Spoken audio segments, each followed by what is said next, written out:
नानी बाई कवे अगर आज हमारी माँ होती तो कम से कम मायरा की एक चूंदड़ी तो लेकर के आती।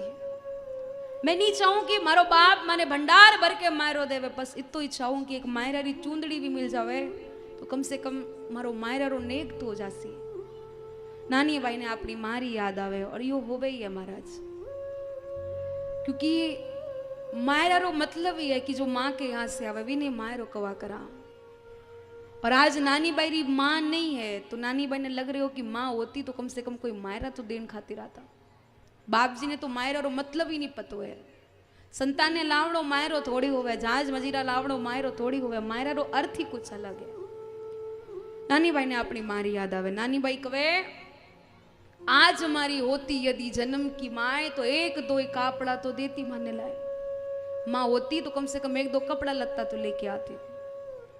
नानी बाई कवे जिया गुड़ के बिना पूरो कसार फीको लागे। कसार माने जानो आप लोग कसार बनावानी बोले जिया गुड़ के बिना कसार फीको लागे है, भैया ये माँ के बिना भी पूरो परिवार फीको लागे।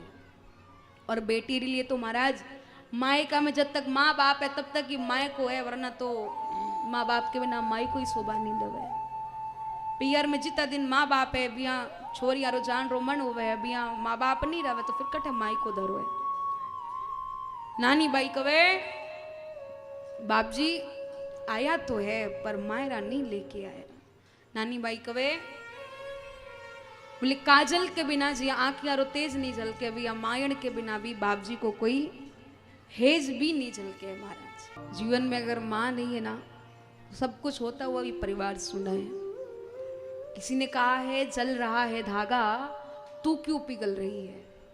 मोमबत्ती धागा जलता है मोम पिघलता है। जल रहा है धागा तू क्यों पिघल रही है, पर जवाब आता है जिसे मैंने अपने हृदय में रखा है ना उसे जलते हुए मैं कभी देख नहीं सकती हूँ।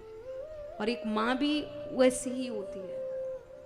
बच्चों को थोड़ा सा भी दुख हो, बुखार ताव हो, कोई दर्द हो, कोई पीड़ा हो, माँ सारे भगवानों से प्रार्थना कर देती मेरे बच्चे को ठीक कर देना, मैं यहाँ ये चढ़ा के आ जाऊंगी, ये मन्नत है वो इच्छा है ये मनोकामना पूरी कर दो मैं ऐसा कर दूंगी। मैंने एक माँ ही होती है जो अपने बच्चे के लिए इतना कर सकती है, बाकी कोई दूसरा नहीं कर सकता है।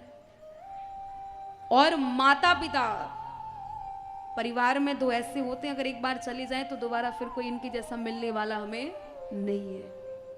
सारे सुख मिल जाते हैं, घर मिल जाएगा, पैसा मिल जाएगा, गाड़ी मिल जाएगी, रिश्तेदार मिल जाएंगे, पर माता पिता नहीं मिलने वाले हैं। इसीलिए जिनके हैं ठाकुर जी से प्रार्थना करो और ज्यादा से ज्यादा उनकी सेवा करो। क्योंकि आप तीर्थ करने जा रहे हो, हवन यज्ञ कर रहे हो, मंदिर में जा रहे हो, पूजा पाठ कर रहे हो और माता पिता को दुखी लगाए ना तो किसी का भी फल आपको मिलने वाला नहीं है।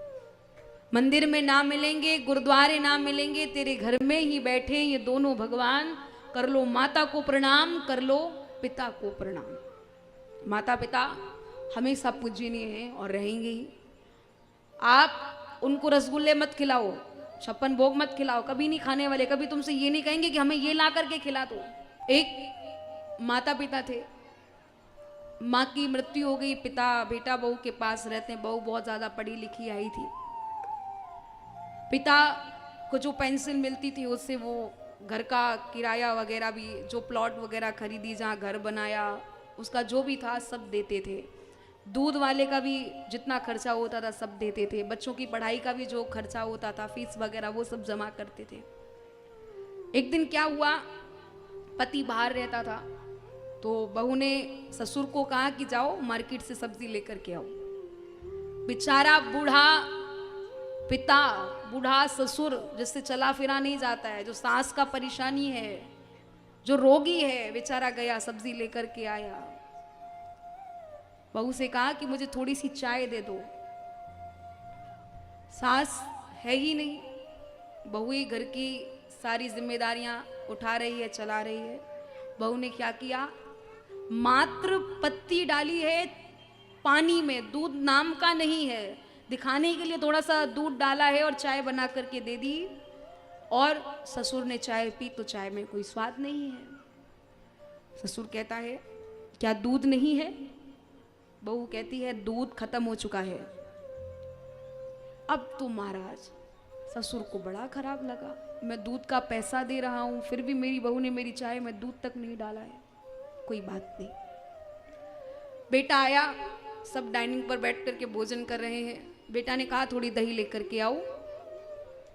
बेटा को पत्नी ने दही ला करके दे दी है। अब बेटा अपने पिता के लिए बोलता है कि पिताजी के लिए दही लेकर के आओ। पत्नी ने तत्काल मना कर दिया कि दही खत्म हो गई है।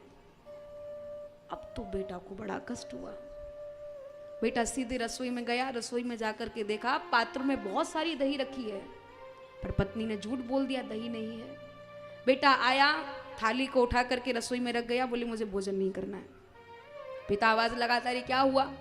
बोले नहीं खाना है, भूख नहीं है। बेटा तत्काल गया और मार्केट से जाकर के, बाजार से जाकर के दही लेकर के आया, पिताजी को दही दी। पिताजी को दही ला करके देता है, अपनी थाली उठा करके लाता है, फिर साथ में दोनों खाते हैं भोजन। और अब पत्नी से बोलना बिल्कुल बंद कर दिया है। पत्नी कहती क्या हुआ? बोले कुछ नहीं। जब उसने देखा कि ना उसके हाथ से चाय ली जा रही है, ना पानी लिया जा रहा है, ना उसके हाथ से भोजन लिया जा रहा है, सारा काम अपने आप खुद कर रहा है, पत्नी ने कहा ऐसा क्या हो गया जो तुम ऐसे कर रहे हो? पति कहता है जो मेरे पिता की सेवा ना कर सके वो मेरी पत्नी कहलाने योग्य नहीं है। तो तुम्हें कैसे कह दूं कि तुम मेरा ये वाला काम कर दो, तुम मुझे चाय दे दो, पानी दे दो, दूध दे दो। तुमने मेरे पिता को बोला कि दही नहीं है। अरे मेरे पिताजी ने मुझे सारी बातें बता दी हैं, तुम मेरे पिता को दूध वाली चाय नहीं देती हो, मेरे बच्चों को दूध देती हो, वो दूध का पैसा भी देते तो भी तू उसे एक ग्लास दूध नहीं देती है। माने कि मेरे पिता की अवहेलना हो रही है। बेटा ने कहा पिताजी आज से ना तो दूध का हिसाब देना है, ना दूध का पैसा देना है। आप जितना भी मेरे लिए कर रहे हो सब कुछ करना बंद कर दो, क्योंकि ये आपको अपना पिता नहीं मानती है। ससुर ने देखा कि आज मेरे बेटा ने मेरी बहू को ये बता दिया है कि पिता का महत्व क्या होता है। ससुर कहता है कोई बात नहीं, बच्चे हैं, गलतियां होती रहती हैं। उसकी पत्नी ने जब उसके पिता से क्षमा मांगी तब जाकर के बेटा को सुकून हुआ कि वाकई में अब मेरा पिता प्रसन्न है। क्योंकि कहते हैं जिस बच्चे के माता पिता अगर घर में दुखी हैं वो बेटा कभी भी प्रसन्न नहीं रह सकता, उस घर की कोई भी संतान खुशी नहीं रह सकती है। आपसे मेरा निवेदन, अपने बच्चों को कहो कि माता पिता की सेवा करें। जितनी भी बहू बेटियां बैठी हैं आप भी अपने माता पिता की सेवा करो, क्योंकि ये ऐसी वस्तु है कभी बार बार मिलने वाली नहीं है।